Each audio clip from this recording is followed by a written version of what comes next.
Classée au patrimoine mondial de l'humanité par l'UNESCO, la réserve de Scandola envoûte, fascine.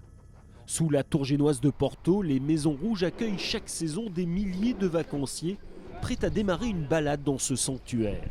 Mais avant de voguer dans le golfe, sur les quais, Antoine et Alain viennent de ramener leur pêche. Poisson de Méditerranée, quoi. Vous avez des mustelles, vous avez des chapons, vous avez des dentilles, vous avez des dorades, vous avez un peu de tout. En pleine saison, les habitués commandent leurs poissons directement.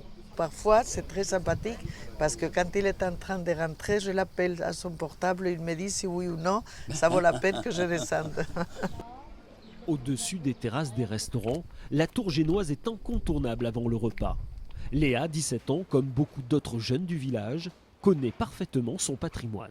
En fait, quand on était petit, on s'est amusé à faire les visites aux touristes. Pendant nos heures de creux, quand on n'avait rien à faire, on disait allez, maintenant on trouve une nouvelle distraction, on va faire visiter aux gens qui ne connaissent pas. En plus c'est bien, c'est notre culture.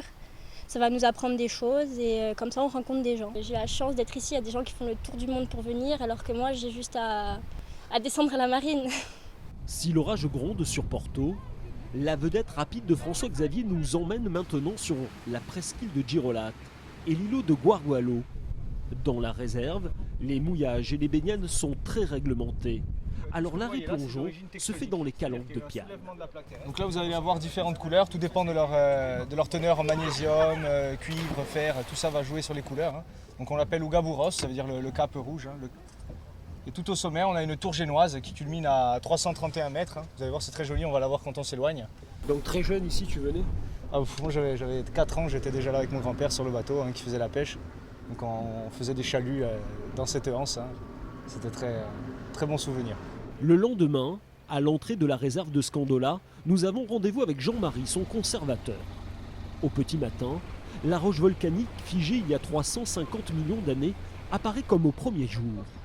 Aujourd'hui, une mission scientifique internationale fait un inventaire au pied des falaises. On a énormément de chance. Ça veut dire qu'ici c'est un aquarium. Ça veut dire qu'on descend, on voit des mérous de tous les côtés. Mérous partout, les deux espèces, des corps, des dentilles, des grandes tailles. C'est très calme. Ça veut dire que vraiment la protection, ça marche très bien. Créé en 1975, Scandola se classe dans les 3 premières réserves mondiales en termes de biodiversité. Veiller sur ces cathédrales de pierre est un émerveillement permanent. Je viens dans la réserve de Scande, comme au premier jour, je découvre. Il me semble découvrir un site que je n'ai jamais vu. C'est-à-dire qu'on est tellement assommé par cette beauté, par ce côté féerique de l'endroit, que tous les jours, c'est une découverte permanente du site. Il faut dire aussi qu'on est seul. Ce matin, on a la chance d'être les premiers sur la zone, de bénéficier de cette tranquillité et de voir évoluer les martinets à ventre blanc, le dauphin, le thon. Donc je veux dire, c'est un don de la nature pour l'homme. Ici, l'équilibre reste pourtant très fragile. Les enjeux économiques sont importants.